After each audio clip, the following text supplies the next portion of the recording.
I think I started to dream of being an Olympian when I was a child, but I didn't really know or recognize that. If you had asked me the question before I found a small little thing and a project that I did in 3rd grade where I had Olympic medals on and I was a runner, I didn't even remember it until I saw that. So I think that I didn't really start to internalize the idea of the possibility of being an Olympian until I got to the University of Miami and realized that, kind of the next step was to look toward professional sports and the Olympic effort. I think the coolest thing about 2004 was the idea that my family got to come.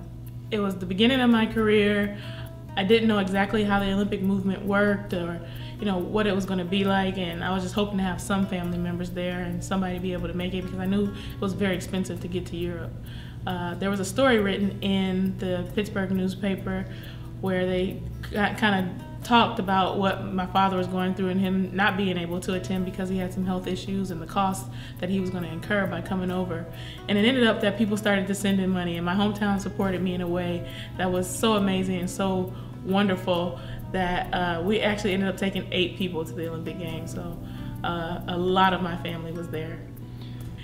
In 2004, at just age 20, I was able to make it to the podium. And as I went through each round, I think I was thinking, do the best you can. Do the best you can, Lauren. And one of the things my father said, before the finals was, it doesn't matter what happens out there tomorrow, that I love you no matter what, and that you've already made us so proud in making it to this point that don't put the pressure on yourself to feel like you have to do this for us. We are proud of you no matter what. You're my daughter no matter what. And I think that's what really helped me get to that line, take the deep breath, and go for gold and come up just a little bit short, but really be able to appreciate and celebrate that silver medal at age 20. A few days after getting my medal, my dad became sick, and I think the hardest thing for me to realize in that moment was that he had a cancer that could come back, and he had these health conditions, and he was on dialysis, and all these different things were happening. I think through my childhood, he kind of always downplayed that role of what it was and what it took for him to be able to stay alive and that will to live. I don't think I understood it until the moment that I was in a hospital in Greece, watching my dad fight for his life. And the first hospital wasn't the best of conditions, and so it was very scary to be in another country and not know exactly what was going on, for there to be language barriers, and to know that my dad came here to see me and to celebrate this moment, and what if this is the end of it all? So to really keep myself in the moment and get ready to prepare for the relay, but also, be there with my dad and be praying for my dad and know that God was going to come through for my dad. I was definitely fighting a battle of like, why did you bring me this far to have my dad die in Greece? This is going to be horrible. So in that moment, I had to really depend on the Lord to give me peace and give me serenity. I think the moment that the relay was going bad, you don't know what to think. You're 20 years old. The stadium is packed with people. They're all counting on you, and you're wanting to pick it up and just run. You're like, this can't be over. How did this happen?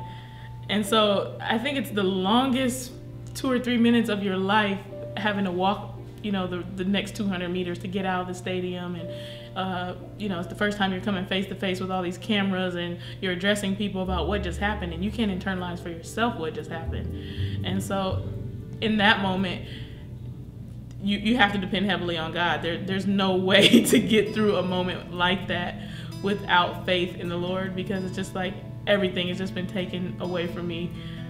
I just embarrassed our whole country. This is all my fault. What am I going to do next?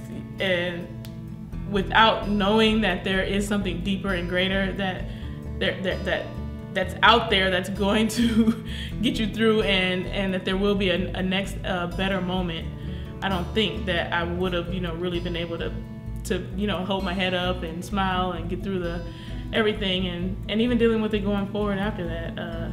Just a really hard experience. I think one of the coolest things about the Olympic experience is the idea that you have all these people in your life that come up at kind of the weirdest times, or just when they know that you need them. And so, like I said, the chemistry was a little bit off for the relay. They were all wonderful girls, and so we were kind of sticking together in that moment. We did get behind the stage, or once it was all said and done, and remember to pray. And so in those moments, that's when you remember, like, that I don't do this just to please other people, or to represent America, or to get the gold medal. I do this for the Lord. This is my platform to be able to serve the Lord. And one thing I do remember afterward was getting back to the village and seeing my friend Cyan Richards-Ross. And the first thing she said to me, instead of saying, "Oh man, what happened?" or anything like that, she said, "Come here, let me pray for you." It was just that simple. And so you see God pop up at these little times, and just that little inkling from here and there. Everyone's dropping a little nugget for you to remind you that this is not the biggest thing. Though you feel very low right now, that you will get through this.